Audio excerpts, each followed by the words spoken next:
Será la luz del día, fragor anochecer,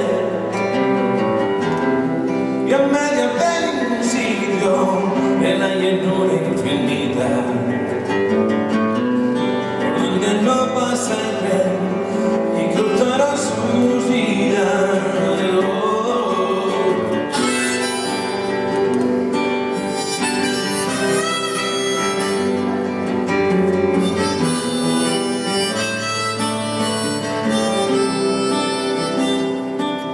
Y se morían por dentro como el calor mata el hielo,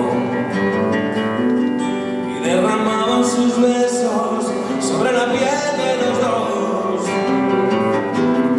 y en cada noche de amor sus vidas iban más lejos, hasta llegar a alcanzar sus dos manos el cielo.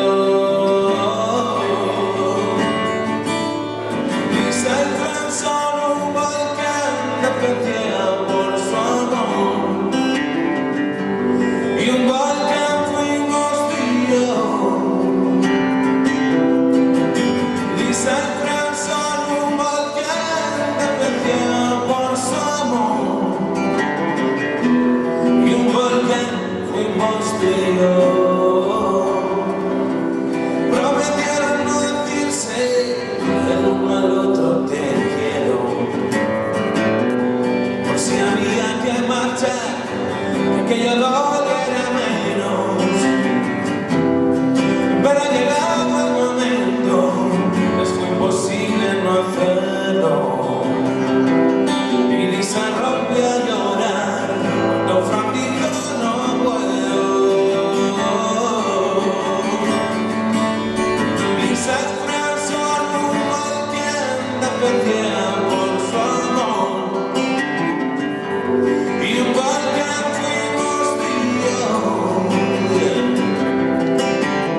Dice el tren, solo un volcán perdía por su amor, y un volcán fuimos tú y yo.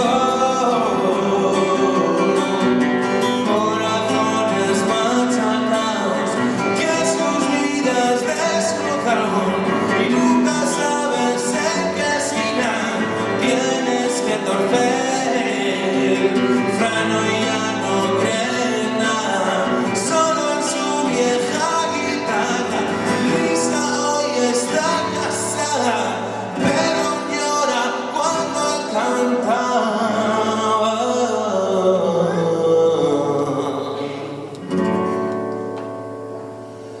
Lisa